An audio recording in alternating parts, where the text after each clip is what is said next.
नमस्कार दोस्तों, मैं विनय दुबे मुंबई से। दुमका की अंकिता सिंह का हत्याकांड आपको भी पता है। टीवी चैनल, गोदी मीडिया, हिंदूवादी संगठनों ने शाहरुख को आरोपी मान लिया है। बस उसके फांसी की इंतज़ार में पूरा बैठे हुए हैं। लेकिन क्या वाकई में शाहरुख ने अंकिता की हत्या की? जो इंसान पिछले 3 से 4 सालों से अंकिता के साथ मोहब्बत करता हुआ रहा है, इतना आसान है कि उसकी हत्या कर दी जाए?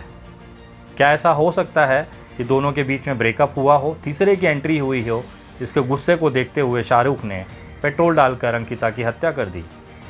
या ये भी हो सकता है कि शाहरुख और अंकिता के संबंध की खबर उसके परिवार को लगी और उसके परिवार ने गुस्से में पेट्रोल डालकर अपनी बेटी की हत्या कर दी।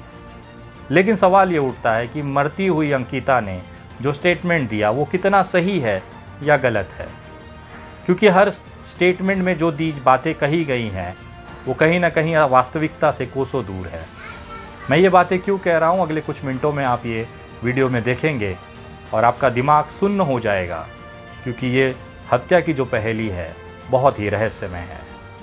मैं सबसे पहले दिखाता हूँ वो बाप जिसकी जवान बेटी अभी अभी मरी है और उसके चेहरे की जो हाव भाव हैं वो कैसे हैं।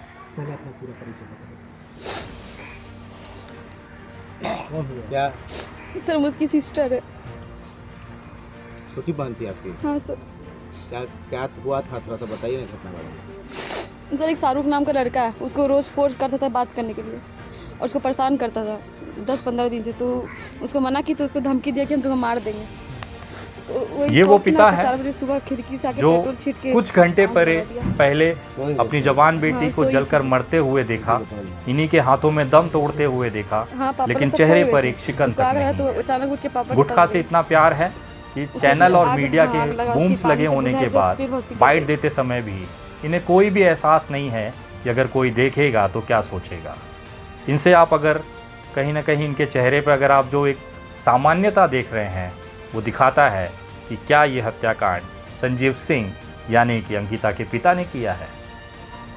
आपके स्क्रीन पर जो ये पत्र दिखाई दे रहा है ये कोई साधारण पत्र नहीं है। ये अंकिता के देहांत के पहले का दर्ज किया हुआ सरकारी बयान है, डाइंग स्टेटमेंट है, जिसके आधार पर एफआईआर क्रमांक 200/2022 अंडर सेक्शन 328, 307 और 506 दर्ज किया गया, जिसके आरोप में शाहरुख को गिरफ्तार करके जेल भेजा गया। ये बयान मैं पढ़ता हूं और एक एक लाइन में आपको इसकी विश्लेषण के साथ सबूत रखने की कोशिश करता हूं। इसमें लिखा है, मेरा नाम अंकिता कुमारी उर्फ छोटी है, उम्र 19 वर्ष, पिता संजीव सिंह, जरुआडीह थाना नगर जिला दुमका का रहने वाली हूँ। आज दिनांक 23 अगस्त 2022 समय 8:30 बजे दुमका के PJMCH अस्पताल के बर्न वार्ड के बेड नंबर 10 से कार्यपाहक दंडाधिकारी महोदय, एक मजिस्ट्रेट होते हैं जिनका नाम है श्री चंद्रजीत सिंह जी, एवं नगर थाना दुमका से आए हुए ओम प्रकाश सिंह, इनके समक्ष में अपना बयान पूरे होश हवास में बिना किसी गम, लालच एवं दबाव के दे रही हूँ कि आज से करीब 10 दिन पूर्व जरुआडीह का एक लड़का जिसका नाम शाहरुख है, वह मेरे किसी सहेली से मेरा मोबाइल नंबर लेकर अपने मोबाइल से मुझे बार बार फ़ोन करके परेशान करने लगा। 10 दिन पहले।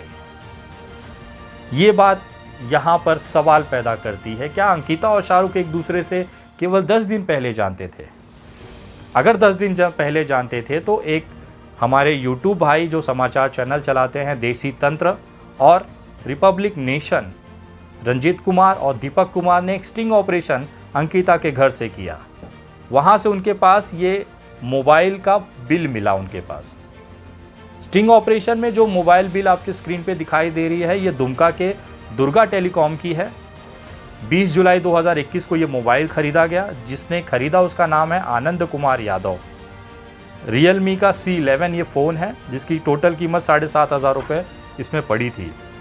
आपको जानकर हैरानी होगी कि ये वही फ़ोन है जो अंकिता सिंह यूज़ करती है। ये मोबाइल का बिल और ये जो डब्बा है ये अंकिता के घर से बरामद हुआ इन दोनों पत्रकारों को। हैरानी की बात यह है कि आनंद कुमार यादव ने ये फ़ोन दिया MD छोटू को एमडी छोटू ने ये फ़ोन दिया शाहरुख को, शाहरुख ने ये फ़ोन गिफ्ट किया अंकिता सिंह को आज से कुछ महीने पहले। अगर इस बयान को मैं हकीकत मानूं कि शाहरुख ने रात में 4 बजे आकर पेट्रोल डालकर आग लगा दी अंकिता को, ये मोबाइल का बिल और ये मोबाइल का डब्बा अंकिता के घर पे क्या कर रहा था, जो मोबाइल शाहरुख ने 1 साल पहले खरीद कर अंकिता को दिया। पुलिस इसकी जांच कर रही है। इस पे ज़्यादा सवाल खड़े इसलिए हो रहे हैं क्योंकि अंकिता ने अपने मरते हुए बयान में ये कहा कि 10 दिन पहले से, तो कहीं ना कहीं एक बड़ा प्रश्न चिन्ह अंकिता के बयान पर यहाँ पे खड़ा होता दिखाई दे रहा है। आइए आगे बढ़ते हैं। इसमें यह था कि इससे परेशान होकर मैंने इसकी जानकारी अपने पिताजी को दी, फ़ोन करके धमकी दिया कि तुम मुझसे बात नहीं करोगी तो हम तुमको जान से मार देंगे। रात में मैंने इस बारे में अपने पिताजी को बोली, वो बोले सुबह इस बारे में शाहरुख या उसके परिवार से बात करेंगे। रात में खाना खाकर सभी परिवार अपने अपने कमरे में सोने चले गए। मैं अपने कमरे में खिड़की के पास अकेली सोई थी। सुबह करीब 4 बजे अचानक मेरे शरीर के पिछले हिस्से में जलने का आभास हुआ। तब मैं जग गई तो देखी कि खिड़की के बाहर शाहरुख भाग रहा था। उसके हाथ में माचिस का डिब्बा तथा एक खाली बोतल था। गौर करने की बात अगली लाइन में है।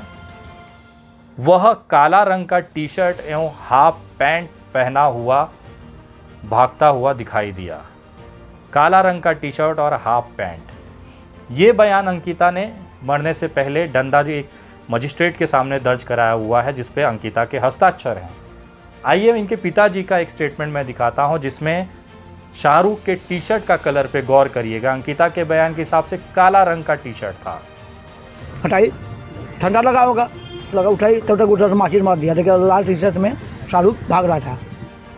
या तो इनसे पिताजी झूठ बोल रहे हैं कि वो लाल कलर का टी शर्ट पहना हुआ था, या अंकिता का बयान संदेह खड़ा करता है कि काला रंग का टी शर्ट था। अगर अंकिता सही है तो पिताजी कहीं ना कहीं गफलत खा रहे हैं। शायद उन्हें स्क्रिप्ट ठीक से याद नहीं होगी। टी शर्ट का रंग वो भूल चुके थे कि बेटी को काला बताया था, इसकी वजह से वो कहीं गलती कर गए। खैर, हो सकता है, मानवीय भूल होती रहती है, इसमें कोई बड़ा ऐसा सवाल नहीं है। इसके बाद उसमें लगा कि आग अवस्था में मैं बेड से उठकर अपने पिताजी के कमरे में चली गई। मेरे बचाने हेतु आवाज़ सुनकर मेरे पिताजी उठे, मेरे शरीर में लगे आग को बुझाए।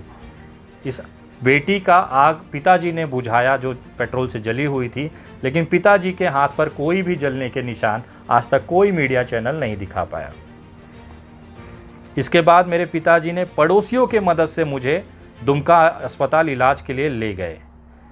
इसके पिताजी पड़ोसियों की मदद से अस्पताल ले गए, लेकिन इनके पिताजी का कुछ और कहना है। अच्छा, एक बात बताइए सर, जब यहाँ से हॉस्पिटल लेके जा रहे थे तो स्थानीय लोग यहाँ की मदद किए थे आपको? आवाज लगाए थे सबको? उतना सुबह तो हम आवाज़ लगाने जाएंगे, अपना बच्ची को बचाएंगे। अकेले लेके चले गए थे? अकेले 3 आदमी थे हम लोग।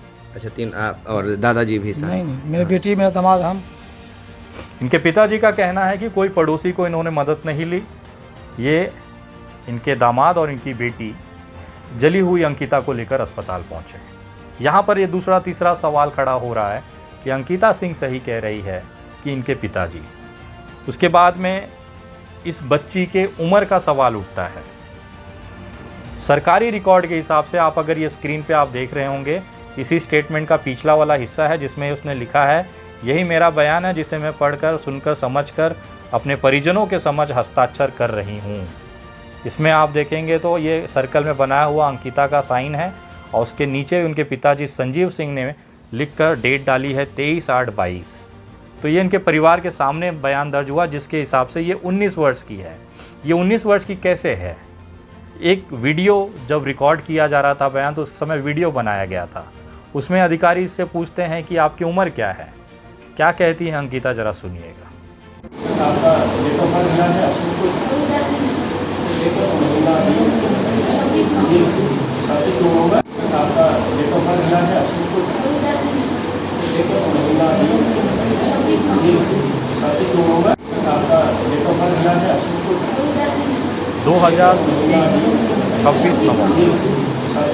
डाइंग स्टेटमेंट, वीडियो रिकॉर्ड और पेपर पे 26 नवंबर 2003 के हिसाब से अंकिता सिंह की उम्र 19 साल थी, जो कि पॉस्को के दायरों में नहीं आती है। लेकिन अगर आप इस बच्ची का आधार कार्ड देखेंगे, ये आपके स्क्रीन पे अंकिता कुमारी का आधार कार्ड है जिसका नंबर है 792710358917। इसमें एड्रेस दिया हुआ है। बच्ची का डेट ऑफ बर्थ देखेंगे साल 2008, 26 नवंबर 2008। इसके ठीक उलट अगर इसका स्कूल का सर्टिफिकेट देखेंगे, मार्कशीट देखेंगे तो इस पर दर्ज है 2006, 26 नवंबर। अब सवाल ये उठता है कि इस तीनों जन्म का जो साल है वो अलग अलग है। अंकिता ने मरते समय ये कहा कि 2003, इसके आधार कार्ड पे 2008 है और मार्कशीट पे 2000। तो ये भी जांच का विषय है कि इसका असली जन्म तारीख क्या है। और इसी जन्म तारीख के कन्फ्यूज़न में एक डीएसपी मुस्तफ़ा का वहाँ पर जांच से हटा दिया जाता है। कारण है मुसलमान थे। सबसे बड़ा सवाल यही यहाँ पर उठता है कि एक मुस्लिम को आरोपी मानकर उसको जेल पहुँचाना, उसे फांसी टंगाने पे कितने लोग बेसब्री से इंतज़ार कर रहे हैं, वो पूरा देश देख रहा है। बड़े बड़े चैनल, हिंदूवादी संगठन एक गिद्ध की तरह मुंह खोले हुए बैठे हैं कि कब शाहरुख सजाए मौत पहुंचा दिया जाता है। लेकिन इसमें सवाल ये उठता है कि क्या वाकई में शाहरुख ने अब ये हत्या की है, क्योंकि अभी तक ऐसा कोई भी बयान शाहरुख की तरफ से ऑफिशियली प्रशासन ने घोषित नहीं किया है कि उसने इस हत्या की कबूली कर ली हो। तो कृपया ये जो लोग सवाल उठा रहे हैं कि शाहरुख ने कबूल कर लिया, डब्बा दिखा दिया, माचिस दिखा दिया, ये केवल सोशल मीडिया की अफवाहें हैं। उसके परिवार की तरफ से, अंकिता सिंह के परिवार की तरफ से बार बार इस पर दबाव डाला जा रहा है कि शाहरुख ने ये कबूल कर दिया है, लेकिन प्रशासन की तरफ से अभी भी इस पर जांच की जा रही है। ये हॉनर किलिंग का मामला इसलिए भी हो सकता है क्योंकि इनकी बड़ी बेटी ने ऑलरेडी लव मैरिज किया है। जब इसके परिवार से पूछा गया कि आपकी बेटी की शादी कहाँ हुई है, तो इन्होंने वापस से झूठ कहा। ख़ास तौर पर संजीव सिंह जो कि अंकिता सिंह के पिता हैं, इन्होंने मीडिया के सामने ये झूठ कहा कि मेरी बेटी का लव मैरिज नहीं हुआ। उनको जब दबाव बनाया गया तो उन्होंने कबूल किया कि लव मैरिज हुआ है, लेकिन राजपूत परिवार में ही हुआ है। लेकिन अगर इसकी वास्तविकता में अगर हम जाते हैं तो वहाँ पर जो स्टिंग ऑपरेशन किया रंजीत कुमार और दीपक कुमार जी ने, वहाँ पे जो स्टिंग ऑपरेशन हुआ देसी तंत्रा और रिपब्लिक नेशन की तरफ से, उसमें ये निकल के आया है कि इनकी बड़ी बेटी की जो शादी हुई है वो दुमका में ही हुई है और केवट जो मल्लाह जाति होती है, जो राजपूत जाति से अलग होती है, उस जाति में इनका शादी हुआ है, लव मैरिज हुआ है। ज़रा ये स्टिंग ऑपरेशन का अंश आप देखिएगा। दादाजी से जब पूछा कि दादाजी मतलब आपकी बड़ी पोती का शादी कहाँ हुआ, कैसे हुआ, बोला यही दुमका में ही हुआ है। तो कैसे हुआ, लव मैरिज हुआ। तो बोलते हैं नहीं लव मैरिज नहीं हुआ, उसका हम अरेंज मैरिज हुआ और लगा करके किए हैं। मैं कौन सी जाति में, बोले अपने जाति है, राजपूत में हम किए हैं। अच्छा, आपकी एक और बड़ी बेटी भी है ना? वही तो जो यहाँ बैठी तो वही तो। अच्छा, क्या नाम है उनका? इशिका कुमारी। अच्छा, वो कहा जा रहा है कि उनके बारे में भी सोशल मीडिया पे अफवाह उड़ रहा है कि वो लव मैरिज की हैं, एंटी कास्ट शादी की हैं। ये बात कितना सही गलत है? क्या कि लव मैरिज शादी की हैं दूसरे जाति से, ये भी सोशल मीडिया पे कहा जा रहा है। नहीं, ऐसा नहीं है। ठीक है, तो अभी तो हम उनसे पूछे थे तो बोले हाँ लव मैरिज शादी है। लव से क्या है, अदर कास्ट से थोड़ी। अच्छा, अदर कास्ट से नहीं है। चलिए ठीक। जब हम लोग इसकी तहकीकात में घुसे तब क्या पता चला? जब हम लोग इसकी तहकीकात में घुसे तो पता चला कि वो केवट जाति से लव मैरिज शादी की है। अंकिता की बड़ी बहन जो कि जरवाडी के ही मुखिया रहे जीतू मुखिया का पोता है जी। वो जाति से केवट है, जिसे अपने तरफ मल्लाह कह ले या सन ऑफ मल्लाह जान ही रहे हैं, तो मल्लाह कह ले, वही जाति से आते हैं। और वर्तमान में जरवाडी का जो मुखिया है जीतू मुखिया, उसका पोता से शादी। अच्छा, तो कहीं ना कहीं ये बड़ा सवाल पैदा करता है कि क्या अंकिता के परिवार ने ही हॉनर किलिंग की है अपने परिवार की इज्जत बचाने के लिए, क्योंकि केवट में शादी करके बड़ी लड़की जा चुकी थी, छोटी लड़की मुसलमान में चली जाती तो शायद इनका सामाजिक बहिष्कार हो जाता। शायद इस कारण से अंकिता के पिताजी ने ही इसको पेट्रोल डालकर आग लगा दिया और अपने पिताजी, बेटी और बाकी परिवार को बचाने के लिए अंकिता ने अपनी मोहब्बत की कुर्बानी कर दी, ये कह कर कि शाहरुख ने उसे जलाया है। क्योंकि अगर आपको याद होगा कि अंकिता का जो पहला बयान आया था उसमें शाहरुख के लिए एक मोहब्बत उसके बयान में झलकती है। देखिए ज़रा उसका बयान, पहला वीडियो बयान जिसमें अंकिता ने क्या कहा था। जैसे जैसे उसके लिए अभी हम मर रहे हैं उसको भी वही सजा हो जाए। आप ऐसा चाहती? हाँ, जैसे उसके लिए अभी हम मर रहे हैं उसको भी वही सजा हो जाए। जैसे उसके लिए अभी हम मर रहे हैं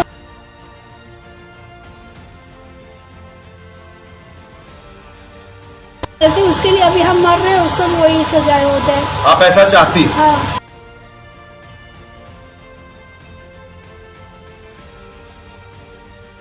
उसके लिए और उसके खातिर ये एक ऐसा शब्द है जो भावनाओं को प्रकट करता है। जिस तरह से अंकिता शाहरुख के लिए मरी है वैसे ही शाहरुख मरे, ऐसा उसका कहना है, न कि शाहरुख की वजह से वो इस तरह मर रही है। इसमें भी थोड़ा सा आपको जांच का विषय बनता है। लगभग ये तय हो चुका है कि शाहरुख और अंकिता आपस में प्रेमी जोड़े थे, पिछले कई सालों से एक दूसरे से जुड़े हुए थे। समाचार पत्रों में भी इसकी खबर चली है, उन्होंने भी जांच किया है कि वर्षों से अंकिता और शाहरुख जो है एक दूसरे से मोहब्बत करते थे। ये बात ऑफिशियली तौर पर बाहर आ चुकी है। दूसरा पहलू यह है कि शाहरुख को जिस तरह से आरोपी बनाकर उसका साथ सभी लोग छोड़ चुके हैं, हम ये जानना चाहते हैं कि असली जो कातिल है वो कौन है। बार काउंसिल्स ने घोषणा की है कि कोई भी वकील शाहरुख का केस नहीं लड़ेगा। तो इस मामले में संविधान को बेस रखते हुए मैं अपनी टीम की तरफ से ये निवेदन करना चाहता हूँ कि अगर शाहरुख की तरफ से केस लड़ने के लिए हमारी टीम में से निशांत वर्मा जी, जो एक वकील हैं, पैनलिस्ट हैं, पॉलिटिकल पैनलिस्ट हैं, टीवी चैनलों पे डिबेट्स में आपने देखा होगा, निशांत वर्मा जी को हम लोगों ने रिक्वेस्ट किया है कि ये शाहरुख का केस वो लड़े, ताकि जो हकीकत है अंकिता मर्डर केस की, जो सच्चाई है, उसके जो इन्वेस्टिगेशन है, उसकी जो जांच है, उसके जो सबूत है, उसको क्रॉस चेक किया जा सके। संविधान ने आरोपी को भी उतना ही अधिकार दिया है अपनी बात को कोर्ट में रखने का। लेकिन अगर शाहरुख को ये मौका नहीं मिलता है तो कहीं ना कहीं शाहरुख के साथ बेइंसाफ़ी होगी, नाइंसाफ़ी होगी। इसलिए हम लोगों ने तय किया है कि शाहरुख का जो केस है अंकिता सिंह के मामले को लेकर दुमका में, हमारी टीम की तरफ से निशांत वर्मा जी लड़ेंगे। एक लीगल टीम बहुत जल्द वहाँ के प्रशासन को मिलेगी और अपनी जो एप्लीकेशन है सुनवाई के लिए वहाँ पर रखेगी। और हम कोशिश करेंगे कि हर एक सबूतों को क्रॉस चेक कर हकीकत देश के सामने रखना। अगर यकीन मानिए शाहरुख ने अगर ये चीज़ किया है तो उसको फांसी पे चढ़ते हुए भी हम सभी लोग अपनी आंखों से देखेंगे।